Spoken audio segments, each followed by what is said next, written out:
नमस्कार, मैं Anand Jain, head of department electrical engineering. आप सभी का गवर्नमेंट पॉलिटेक्निक हनुमानगढ़ के यूट्यूब चैनल जीपीसी हनुमानगढ़ पे स्वागत करता हूं। हमारी प्लेलिस्ट बेसिक इलेक्ट्रिकल इंजीनियरिंग में आज जानते हैं अल्टरनेटिंग करंट और वोल्टेजेस के बीच में फेज डिफरेंस क्या है और एक फेज डिफरेंस के साथ वोल्टेज और करंट का बिहेवियर किस तरह से अपने इंस्टेंटेनियस मैग्नीट्यूड्स को बदलता है। तो शुरू करते हैं आज का हमारा video lesson, what is phase difference in alternating quantities. एक ऐसी वोल्टेज या करंट के इंस्टेंटेनियस मैग्नीट्यूड का वेरिएशन जो टाइम के साथ अपनी मैग्नीट्यूड को भी बदल रहा है और एक निर्धारित समय के बाद अपनी पोलैरिटी या डायरेक्शंस को भी चेंज कर रहा है और बार बार स्वयं को रिपीट करता है। इस तरह के इंस्टेंटेनियस करंट या वोल्टेज को हम साइनोसॉइडल अल्टरनेटिंग करंट कह सकते हैं। सभी इलेक्ट्रिकल एप्लीकेशंस पे, चाहे इलेक्ट्रिसिटी का जनरेशन, ट्रांसमिशन, डिस्ट्रीब्यूशन या फाइनल यूटिलाइजेशन हो, साइनोसॉइडल अल्टरनेटिंग करंट के रूप में करंट और वोल्टेजेस का यूज सबसे बेहतरीन है। और जो सबसे सिंपलेस्ट अल्टरनेटिंग करंट का ये जो साइनोसॉइडल वेरिएशन है, जिसे यहाँ हमने एक ग्राफिकल शेप में यहाँ शो किया गया है, उसे एक बहुत सिंपल से टेक्नोमेट्रिक रिलेशन से मैथमेटिकली समझ सकते हैं। यहाँ ये स्मॉल v और स्मॉल i वो इंस्टेंटेनियस वोल्टेज और करंट के मैग्नीट्यूड्स हैं जो टाइम के साथ वेरिएशन कर रहे हैं। यहाँ ये जो टाइम का वेरिएशन ओमेगा से मल्टीप्लाई होकर एक एंगल मेजरमेंट बन जाता है, जिसे हिंदी में कोणांक और अंग्रेजी में आर्ग्यूमेंट कहते हैं। और जब समय बदलता है तो ये आर्ग्यूमेंट बदलने से इसका ये जो टेक्नोमेट्रिक साइनोसॉइडल फॉर्मेट है, जया रूप है, वो बदलता है और इसे एक नियतांक Vm या Im ये विभव के लिए अधिकतम पीक, शिखर, मान या आयाम कहलाया जा सकता है, जो पॉजिटिव डायरेक्शन और सिमेट्री होने से नेगेटिव डायरेक्शन में सेम मैग्नीट्यूड का है। तो जब हम पीक मैग्नीट्यूड से या आयाम से इस साइन फंक्शन को मल्टीप्लाई करते हैं तो समय बदलने के साथ इंस्टेंटेनियस मैग्नीट्यूड का ये वेरिएशन यहाँ जैसा दिख रहा है वैसा इस मैथमेटिकल इक्वेशन से रिप्रेजेंट होगा। एक साइनोसॉइडल वेरिएशन में करंट की एक डायरेक्शन या वोल्टेज की एक पोलैरिटी रहती है और एक निर्धारित समय के बाद, जैसा हमने ग्रीन हाईलाइट में दिखाया था, धारा एक दिशा की बजाय यहाँ पीली हाईलाइट के अनुसार अपनी दिशा बदल लेती है या वोल्टेज की पोलैरिटी चेंज हो जाती है और ये बदलाव निर्धारित समय के बाद स्वयं को दोहराते हैं। एक पॉजिटिव मैग्नीट्यूड का वेरिएशन और नेगेटिव मैग्नीट्यूड्स के वेरिएशन के समूह को, सेट को हम साइकिल कहते हैं और साइकिल के समय अंतराल को आवर्तकाल कहते हैं, जैसे कैपिटल T से डिनोट करते हैं। और एक सेकंड में जो ऐसी दोहराई जाने वाली साइकिलों की संख्या है उसे हम फ्रीक्वेंसी f कहते हैं। एक साइकिल का समय t है और f साइकिलों का समय ft एक सेकंड है, तो हम पाते हैं कि टाइम पीरियड और फ्रीक्वेंसी एक दूसरे के इनवर्स हो गए हैं। हम लोग एक साइनोसॉइडल वेरिएशन की पूरी साइकिल को, जिसका टाइम t है, उसे जब हम ओमेगा से मल्टीप्लाई करते हैं तो ये जो टोटल आर्ग्यूमेंट बनता है पूरी साइकिल का, उसे एक पूरे साइकिल के एंगुलर मेजरमेंट के बराबर 2 पाई रेडियन बना देते हैं। तो अगर हम स्मॉल t की जगह कैपिटल T रखें तो एक पूरी साइकिल के बाद एंगल या आर्ग्यूमेंट 2 पाई रेडियन बना। हम यहाँ ओमेगा को 2 पाई बाई t लिख सकते हैं और t और f इनवर्स हैं, तो हम 1 बाई t की जगह अगर f लिखते हैं तो ओमेगा का रिलेशन एंगल और फ्रीक्वेंसी से आता है। इसलिए हम यहाँ इलेक्ट्रिकल स्टडीज में ओमेगा को एंगुलर फ्रीक्वेंसी कहते हैं और इसे रेडियन पर सेकेंड यूनिट में मेजर करते हैं। एक खूबसूरत बात है, टाइम पीरियड, फ्रीक्वेंसी या एंगुलर फ्रीक्वेंसी में से हमें कोई भी एक मालूम होगी तो हम बाकी कैलकुलेशंस कर सकते हैं। जैसे हिंदुस्तान में पावर सप्लाई की फ्रीक्वेंसी 50 हर्ट्ज है तो टाइम पीरियड 1/50 सेकंड्स हो जाएगा और ओमेगा एंगुलर फ्रीक्वेंसी 2 पाई f के हिसाब से f 50 रखें तो 100 पाई रेडियन पर सेकंड हो जाएगी। हमने जाना है कि एक पूरे साइक्लिक वेरिएशन में जो अलग अलग मैग्नीट्यूड्स हैं उनकी एक यूनिक एकांक की अलग पोजीशन है। जैसे ये मैग्नीट्यूड एक क्वार्टर साइकिल में 0 से t/4 के बीच में लगातार इंक्रीज होता है और t/4 पे पीक मैग्नीट्यूड पा लेता है। उसके बाद अगले क्वार्टर में आधी साइकिल के ड्यूरेशन t/2 तक ये घटता हुआ न केवल अपना पॉजिटिव हाफ साइकिल पूरा करता है बल्कि उसी घटने को जारी रखते हुए उल्टी डायरेक्शन में नेगेटिव पीक पाके 0 बनाता है। तो आप देखेंगे कि यहाँ हर मैग्नीट्यूड अलग अलग यूनिक कंडीशंस रख रहा है। यहाँ हम देखेंगे कि A और E दोनों पे मैग्नीट्यूड अधिकतम शिखर पॉजिटिव मान का आधा है, लेकिन A पे ये वैल्यू समय के साथ इंक्रीज होने वाली कंडीशन माइनस में है, वहीं ई पे समय अगर बढ़ता है तो ये वैल्यू घटने के क्रम में चलती है। तो आप देखेंगे कि सारी वैल्यूज हैं वो एक यूनिक अलग हिसाब किताब रखती हैं और इस पूरे सेटअप को अलग अलग पोजीशंस के इंस्टेंटेनियस मैग्नीट्यूड को रिप्रेजेंट करने के लिए एक टर्म का इस्तेमाल होता है, उसे हम अंग्रेजी में फेज और हिंदी में कला कहते हैं। और इस कला को हम समय के रूप में पढ़ सकते हैं और एंगल के रूप में भी पढ़ सकते हैं, और एंगल को रेडियन और डिग्री दोनों इकाइयों में पढ़ा जा सकता है। और हम लोग जानेंगे कि पुराने अनुभव और कन्वीनियंस के हिसाब से कला को डिग्री सिस्टम में पढ़ना ज्यादा आसान है। पूरी साइकिल के टाइम पीरियड को टी या पूरे साइकिल के एंगल को रेडियन में 2 पाई या डिग्री में 360 डिग्री ले लें तो इसके अलग अलग अंशों के रूप में ताक्षणिक मान को समझा जा सकता है। सी पे पॉजिटिव पीक आता है, इस कंडीशन को हम टी का 1/4 टाइम ड्यूरेशन कह सकते हैं, इसे 2 पाई का 1/4 π/2 रेडियन पोजीशन कह सकते हैं, या सबसे कन्वीनियंट 90 डिग्री का फेज कह सकते हैं। इसी तरह से ये बढ़ते हुए पॉजिटिव पीक का आधा 30 डिग्री का फेज हो सकता है। ये √3/2 वैल्यू जो अधिकतम की आ रही है इंक्रीजिंग ऑर्डर में, उसे 60 डिग्री का फेज कह सकते हैं। और एक बड़ी खूबसूरत बात है कि हमारी जो साइनोसोडल वेरिएशन है उसका पॉजिटिव हाफ और नेगेटिव हाफ सिमेट्रिकल है। जैसे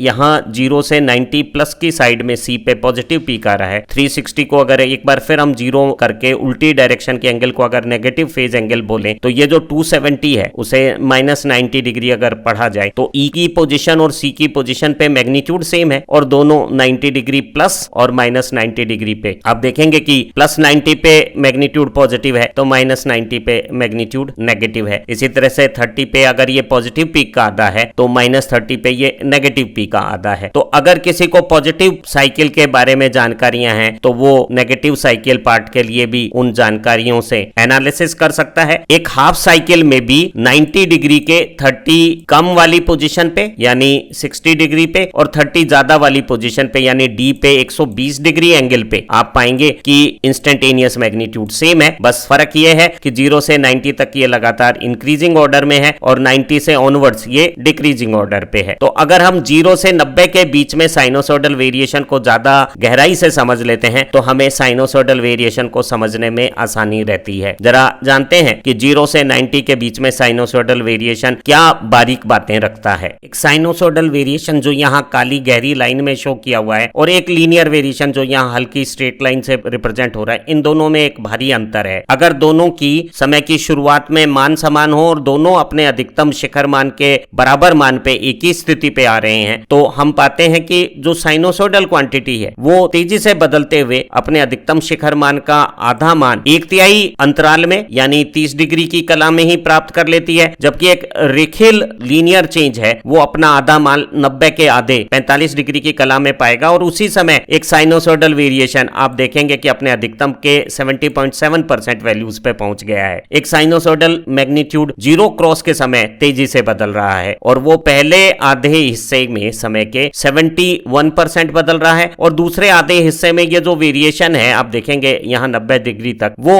29% के आसपास है। वहीं ये शिखर मान के पास अपना बदलाव बहुत धीमे कर देता है और आप देखेंगे कि आखिरी तीसरे हिस्से में ये 87% से 100% सिर्फ 13% के आसपास अपने मैग्नीट्यूड्स को बदल रहा है। तो एक साइनोसोडल वेरिएशन 0 क्रॉस के समय तेजी से बदलता है और शिखर मान के समय उसके बदलाव थोड़े धीमे हो जाते हैं। वो एक सामान्य स्ट्रेट लीनियर चेंज से डिफरेंट प्रकार का है। अगर एक साइनोसोडल करंट या वोल्टेज t0 समय की शुरुआत पे 0 इंस्टेंटेनियस मैग्नीट्यूड रखा है तो उसका जो साइनोसोडल वेरिएशन है वो इंस्टेंटेनियस मैग्नीट्यूड को एक बहुत सिंपल Vm sin अल्फा या Vm sin omega t format से रिप्रेजेंट कर सकता है। लेकिन जरूरी नहीं है कि हमारा जो साइनोसोडल वेरिएशन है वो t=0 पे अपने इनिशियल टाइम इंस्टेंट पे 0 इंस्टेंटेनियस मैग्नीट्यूड से शुरुआत करे। वो 0 की बजाय किसी भी दूसरी कला स्थिति से अगर शुरुआत करता है तो हम एक साइनोसोडल क्वांटिटी को जनरल व्यापक समीकरण से रिप्रेजेंट करते हैं। जैसे ये करंट या वोल्टेज अपने अधिकतम शिखर मान का 50% वैल्यू से शुरुआत हो रही है और वो इंक्रीज हो रही है तो इसकी शुरुआती स्थितियां t0 पे 0 मान की नहीं है। तो ऐसी साइनोसोडल करंट या वोल्टेज को रिप्रेजेंट करते हुए हम यहाँ आर्ग्यूमेंट जो समय के साथ बदलता है उसके साथ एक और कोण का इस्तेमाल करते हैं और इस कोण को हम फेज एंगल या कला कोण कहते हैं। और ये कला कोण तय करेगा कि हमारा जो साइनोसोडल वेरिएशन है उसकी t0 पे इंस्टेंटेनियस मैग्नीट्यूड की कंडीशन किस प्रकार की है। इस थीटा को जो साइनोसोडल वेरिएशन के t0 इंस्टेंटेनियस मैग्नीट्यूड से रिलेट करता है उसे हम फेज फेज एंगल कहते हैं। मुझे जानकारी है कि 30 डिग्री के कला कोण की स्थिति पे साइनोसॉइडल वेरिएशन का ताक्षणिक मान अधिकतम पॉजिटिव का आधा होता है। तो अगर मेरी कोई वेरिएशन अधिकतम पॉजिटिव के आधे से शुरू होती है और वो इंक्रीजिंग ऑर्डर में है तो उसका कला कोण 30 हो जाएगा। और अब इंस्टेंटेनियस मैग्नीट्यूड समय के साथ इस थीटा वैल्यू को जोड़ने के बाद जो पोजीशंस बनती है उसके अनुसार बदलेगा। अर्थात जब ये पूरा कोण 90 डिग्री हो, जब ये 100 पाई टी, हालांकि टी का मान अगर सेकंड में रखेंगे तो ये रेडियन इकाई में आएगा कोण, लेकिन हम रेडियन को अगर डिग्री में कन्वर्ट कर देते हैं और अगर इसकी वैल्यू किसी टाइम पे 60 डिग्री आती है तो ये 60 और 30 जुड़ के 90 होने पे आप पाते हैं कि उस टाइम पे हमारा पॉजिटिव पीक ही आ जाएगा। तो आप देखेंगे कि ये जो साइनोसॉइडल वेरिएशन है वो एक स्टैंडर्ड हमारी t0 पे 0 मान से शुरू होने वाले वेव के जैसे ही वेरिएशंस को रिप्रेजेंट कर रहा है, लेकिन ये जो वेरिएशन है वो समय में अपने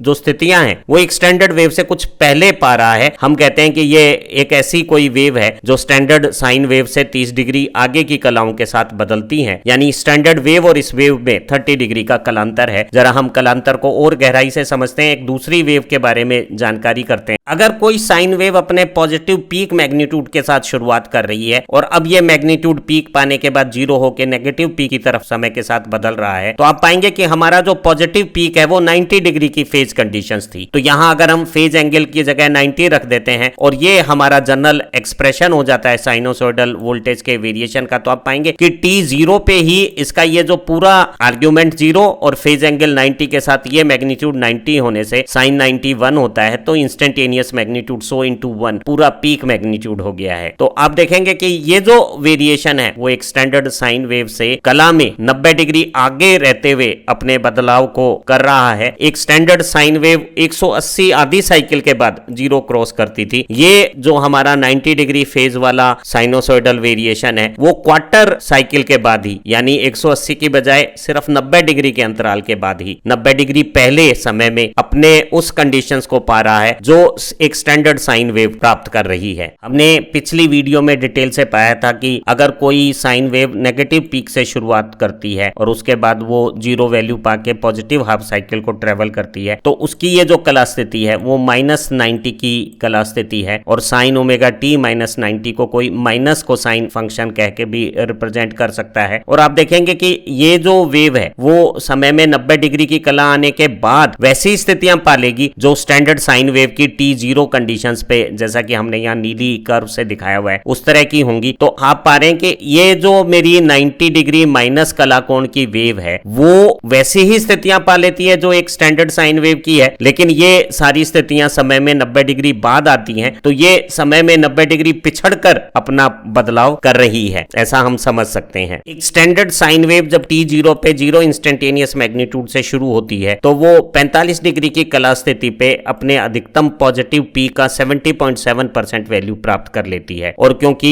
पॉजिटिव सेक्शन और नेगेटिव सेक्शन में ओड सिमेट्री है तो ये 45 डिग्री पॉजिटिव एंगल पे जितना पॉजिटिव चेंज होगी उतना ही नेगेटिव 45 डिग्री पे नेगेटिव चेंज होगा। तो अगर कोई साइनोसॉइडल वेरिएशन अपने पीक मैग्नीट्यूड के नेगेटिव 70.7% वैल्यू से शुरू हो रहा है और इंक्रीजिंग ट्रेंड पे है तो इसकी कला स्थिति को हम तुलना करके -45 डिग्री की कला स्थिति मान सकते हैं। और अब ये वेरिएशन समय के साथ एक स्टैंडर्ड साइन वेव से 45 डिग्री पिछड़कर पीछे रहते हुए हो रहा है। तो हमने देखा कि हम अलग अलग कला स्थितियों से शुरू होने वाली वेव को स्टैंडर्ड साइन वेव से कंपेयर करके देख सकते हैं कि उन दोनों के बीच में कितना कलांतर है। जरा कलांतर को दो एक साथ तरंगों की तुलना करते हुए समझते हैं ताकि हमारा विषय समझ ज्यादा बेहतर हो सके और हम बाद के डिटेल एनालिसिस में भी इस कंसेप्ट फेज डिफरेंस या कलांतर का प्रयोग कर सकें। एक सरल उदाहरण के साथ शुरुआत करते हैं। एक सरल उदाहरण से कलांतर समझे उससे पहले एक और फंडामेंटल कंसेप्ट को समझते हैं। किसी भी जया प्रत्यावर्ती विभव या धारा को, साइनोसॉइडल अल्टरनेटिंग करंट को, जो इंस्टेंटेनियस मैग्नीट्यूड का वेरिएशन है उसे हम शिखर या पीक मैग्नीट्यूड के साथ फ्रीक्वेंसी या एंगुलर फ्रीक्वेंसी का इस्तेमाल करते हुए साथ में t0 पे जो कला स्थिति है उसको रिप्रेजेंट करते हुए कला कोण के साथ इस तरह से ग्रीन हाईलाइट में आए हुए एक्सप्रेशन से रिप्रेजेंट कर सकते हैं। यहाँ ओमेगा और t का ये जो मल्टीप्लीकेशन है, t सेकंड में और ओमेगा रेडियन पर सेकंड में हो तो ये जो एंगल है वो रेडियन इकाई में आ रहा है। तो एक ट्रू मैथमेटिकल सेंस में हमें कला कोण थीटा को भी रेडियन इकाई में लिखना चाहिए और ये जोड़ करते समय दोनों समान यूनिट सिस्टम के साथ समेशन होना चाहिए। लेकिन हम सुविधा के लिए थीटा को डिग्री में लिखना पसंद करते हैं, और जब जोड़ जैसी अगर गणनाएं करनी हो तो जो रेडियन एंगल में कहीं पाई नोटेशन आ रहा है वहां पाई की जगह 180 करके इन दोनों को डिग्री में बदलकर फिर साइन कैलकुलेशंस कर सकते हैं। लेकिन यहां इसे डिग्री में रखने का एक लाभ प्रत्यक्ष है, वो ये है कि हमें अक्सर कला कोण कितना है वो या ताक्षणिक मान किस तरह से बदलता है वो गणनाएं हमारे लिए इतनी महत्वपूर्ण नहीं होती, बल्कि हमारे लिए ज्यादा महत्वपूर्ण होता है कि दो साइनोसोडल वेरिएशंस की कलाओं में अंतर कितना है, कलांतर कितना है। तो जब हम कलांतर की गणनाएं करते हैं तो जिन तरंगों का हम आपस में तुलना करते हैं वो समान आवृत्ति की होती हैं या उनकी कोणीय आवृत्तियां भी समान होती हैं, तो समय के साथ ये जो कोणांक ओमेगा टी पार्ट है वो दोनों में समान होता है, तो अंतर करते समय ये ओमेगा टी घटाते समय कट जाता है। तो हमें जो अंतर आता है कलांतर कोण का या फेज एंगल का वो अगर थीटा डिग्री में है तो सीधा डिग्री में प्राप्त हो जाएगा, और डिग्री में कैलकुलेशंस को आगे मैथमेटिकल एनालिसिस में इस्तेमाल करना हमें अधिक सुविधाजनक रहेगा। इसलिए जब हम सामान्य तौर पे इस तरह के जनरल एक्सप्रेशंस को लिखते हैं तो यहाँ एक स्टैंडर्ड मैथमेटिकल प्रैक्टिस की बजाय कुछ अलग तरीके से काम करते हैं। ओमेगा टी रेडियन में है लेकिन थीटा को डिग्री में लिखना पसंद करते हैं, कला कोण को डिग्री में बताना पसंद करते हैं। अगर हम दो अलग अलग इलेक्ट्रिकल क्वांटिटीज, वो दोनों वोल्टेज हो सकती हैं, दोनों करंट हो सकती हैं, कोई एक वोल्टेज और दूसरी करंट हो सकती हैं, उनमें जब फेज डिफरेंस कलांतर की गणनाएं कर रहे होते हैं तो ये बहुत ज्यादा जरूरी है कि दोनों तुलना की जाने वाली वेव्स की फ्रीक्वेंसी या टाइम पीरियड सेम हो, अर्थात दोनों समान समय में अपनी साइकिल्स को पूरा करें ताकि उनमें जो कलांतर है वो नियत बना रहे। अगर दो अलग अलग फ्रीक्वेंसीज की वेव्स का अगर हम कंपैरिजन करेंगे तो हम पाएंगे कि उनकी कलाओं में समय के साथ लगातार अंतर आता रहेगा। कभी वो अगर समान कला में है तो कुछ समय बाद विपरीत कलाओं में भी आ सकती हैं, तो ऐसी स्थितियों में कलांतर की गणना कोई अर्थ नहीं रखेंगी। तो कलांतर केवल उन्हीं तरंगों के बीच में ज्ञात करना है जिनकी आवृत्तियां परस्पर समान हो। हमारे सर्किट्स में अलग अलग तरह के पैसिव कंपोनेंट्स हो सकते हैं। अगर एक इलेक्ट्रिक सर्किट में सिर्फ प्योर रेजिस्टिव एलिमेंट्स हैं तो ऐसे सर्किट में अगर हम एक साइनोसोडल अल्टरनेटिंग वोल्टेज का एक्साइटेशन देते हैं तो जो सेम फ्रीक्वेंसी की करंट आती है उन दोनों के फेज सेम होते हैं। अर्थात अगर मैं वोल्टेज को स्टैंडर्ड ऐसी वेव मान लूं जिसका t0 पे इंस्टेंटेनियस मैग्नीट्यूड 0 है तो मैं पाऊंगा कि करंट भी सेम फेज का होगा, और ऐसे स्थिति में दोनों के न केवल मैथमेटिकल एक्सप्रेशन एक जैसे हैं बल्कि दोनों के पॉजिटिव पीक भी एक ही समय स्थिति पर आ रहे हैं, और दोनों डिक्रीज होते समय जीरो क्रॉस पॉजिटिव से नेगेटिव होने का भी एक साथ बनाएंगे, नेगेटिव पीक भी एक साथ आएंगे। अर्थात हम कह सकते हैं कि एक प्योर रेजिस्टेंस में वोल्टेज और करंट दोनों हर समय समान कला की स्थितियों में परिवर्तन हो रहे हैं। अगर एक इलेक्ट्रिक सर्किट में रेजिस्टेंस और इंडक्टेंस दोनों हो तो ऐसे सर्किट को हम एक आरएल सर्किट कहते हैं, और प्रतिरोध और प्रेरकत्व दोनों वाले रेजिस्टेंस इंडक्टिव दोनों प्रॉपर्टी रखने वाले आरएल सर्किट में अगर हम स्टैंडर्ड वोल्टेज देते हैं इंस्टेंटेनियस मैग्नीट्यूड t0 पे 0 रखने वाली, जिसका कि एक्सप्रेशन में कला कोण को हमने 0 लिया तो ये इंस्टेंटेनियस मैग्नीट्यूड शिखर मैग्नीट्यूड के साथ साइन ओमेगा टी रूप रखता है। तो हमारा जो आरएल सर्किट का करंट है वो कला में वोल्टेज से थीटा डिग्री पीछे रहता हुआ यहाँ माइनस साइन के साथ हम यहाँ प्रदर्शित करेंगे, और इन दोनों के जो वेरिएशन है यहाँ पीली हाईलाइट में देखिए, ये ऊपर हमने वोल्टेज का वेरिएशन दिखाया हुआ है और ये नीचे करंट का वेरिएशन है, और इन दोनों वेरिएशंस में आप देखेंगे कि जो वोल्टेज की कला स्थिति है वैसी ही कला स्थिति करंट की आएगी, लेकिन वो समय में कुछ देर बाद आती है। तो करंट यहाँ वोल्टेज से कला में थीटा पीछे के साथ रहते हुए बदलता है। हमारे आरएल सर्किट में वोल्टेज से जो करंट आ रहा है वो दोनों सेम फ्रीक्वेंसी के हैं, दोनों की एंगुलर फ्रीक्वेंसी या लीनियर फ्रीक्वेंसी या टाइम पीरियड सेम है। तो हमारी जो वोल्टेज है वो अपने जीरो इंस्टेंटेनियस से पॉजिटिव और नेगेटिव साइकिल पूरा करते हुए एक बार दोबारा जीरो इंस्टेंटेनियस मैग्नीट्यूड बनाते हुए अगली साइकिल का रिपीटिशन एक टाइम पीरियड के बाद कर रही है। तो आप देखेंगे कि करंट वेव भी जो अपने किसी नेगेटिव मैग्नीट्यूड से शुरू होके जीरो वैल्यू पाके पूरा पॉजिटिव हाफ करके नेगेटिव साइकिल का वो बचा हुआ हिस्सा जो यहाँ ट्रेवल हो गया था उसके बाद बचा हुआ हिस्सा पूरा करके एक फिर नए रिपीटिशंस की तैयारी उतने ही समय में कर लेती है जितने समय में हमारा वोल्टेज वेरिएशन का एक साइक्लिक वेरिएशन हुआ है। तो दोनों के पूरे एक साइकिल और पूरी साइकिल का जो 360 डिग्री कला बनाने का जो समय अंतराल है वो एक समान है। अगर हम वोल्टेज के वेरिएशन और करंट के वेरिएशंस के बीच में इस कला कोण को समझें तो हम पाते हैं कि थीटा कोण बाद जो करंट की स्थिति है वो वैसी है जैसी वोल्टेज की T0 कंडीशंस पे थी। और अब T0 के बाद जिस तरह से वोल्टेज ने अपना बदलाव पूरी आधी साइकिल में किसी T/2 टाइम इंटरवल में किया था, उतनी ही टाइम इंटरवल में हमारी करंट की वेव भी एक अपनी आधी साइकिल यहाँ देखिए आप बना रही है। और आप देखेंगे कि करंट का ये पॉजिटिव से नेगेटिव होते समय जीरो क्रॉस है, वो वोल्टेज के जीरो क्रॉस से कला में फिर देखिए थीटा पीछे है। आप यही तुलना पॉजिटिव पीक के लिए भी कर सकते थे। वोल्टेज का पॉजिटिव पीक समय में पहले आ गया है, करंट का पॉजिटिव पीक समय में कुछ देर बाद आया है, और ये जो अंतर है समय में उसे अगर हम कोण में नापें तो वो कोणांक थीटा आएगा। और करंट की स्थिति वोल्टेज की स्थिति से समय में बाद में आ रही है, तो हम कह रहे हैं कि करंट पीछे है और वोल्टेज आगे है, और दोनों में कलांतर थीटा है। जो वोल्टेज की जीरो क्रॉस करते समय, पॉजिटिव पीक करते समय 2 नंबर स्थिति, या ये पॉजिटिव से नेगेटिव होते हुए जीरो क्रॉस या नेगेटिव पीक की जो स्थिति 4 हमने नीली अंकों से दिखाई हुई है, वैसी स्थिति आप देखिए करंट की वोल्टेज से कुछ समय बाद हो रही है। ये पॉजिटिव पीक भी करंट का वोल्टेज के पॉजिटिव पीक से समय में बाद में आ रहा है। ये जीरो क्रॉस भी आप देखिए करंट की वोल्टेज से 3 नंबर स्थिति समय में बाद में आ रही है। और आप देखेंगे कि ये अंतर, ये जो कला की स्थिति में अंतर है, चाहे वो जीरो इंस्टेंटेनियस मैग्नीट्यूड का हो, पॉजिटिव पीक का हो या नेगेटिव पीक का हो, ये अंतराल बराबर है। और करंट हर कला स्थिति में वोल्टेज की कला से थीटा पीछे की कला के साथ है। हमारे किसी दूसरे सर्किट में ये कलांतर थीटा कोई और मान रख सकता है, और करंट वोल्टेज से आगे की कला में होते समय यहां प्लस थीटा भी हो सकता है। तो आप देखेंगे कि 2 समान फ्रीक्वेंसी की जो तरंगे हैं उनके बीच में कलांतर पूरी चक्रीय परिवर्तन के दौरान एक समान बना रहता है। और सबसे बेहतरीन है कि हम कलांतर की गणना करते समय जीरो क्रॉस करते हुई जो स्थितियां हैं, जो डायरेक्शन अल्टरेशन के दौरान आती है, जैसे ये 1-1 या ये 3-3, इनमें तुलना करें। ध्यान रहे तुलना करते समय 1 की तुलना इस 3 से नहीं करनी है, क्योंकि ये भी जीरो है, ये भी मान जीरो क्रॉस का है, लेकिन ये 1 नंबर स्थिति नेगेटिव से पॉजिटिव होते हुए जीरो है, जबकि 3 नंबर स्थिति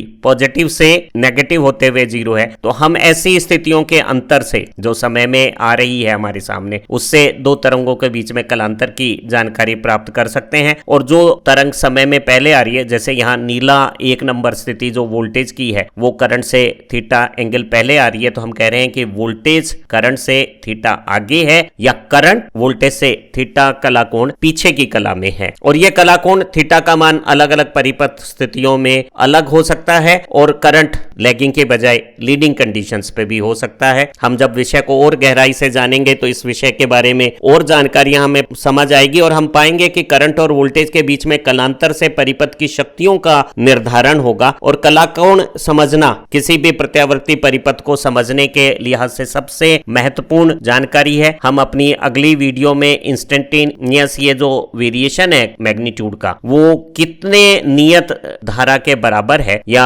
अल्टरनेटिंग करंट की एवरेज और आरएमएस वैल्यूज क्या है, उसके बारे में जानकारी प्राप्त करेंगे। और हमारी दूसरी वीडियोस से आप power calculation, power factor calculations के बारे में भी जानकारियां कर सकते हैं। अगर आपको हमारा ये लर्निंग लेसन्स पसंद आ रहा है तो इसे अपने दोस्तों के साथ शेयर कीजिएगा, और चैनल को सब्सक्राइब करते समय बेल आइकन भी प्रेस कीजिएगा, ताकि आपको हमारे सारे नए वीडियो लेसन्स के बारे में जानकारियां मिलती रहे। Thank you very much.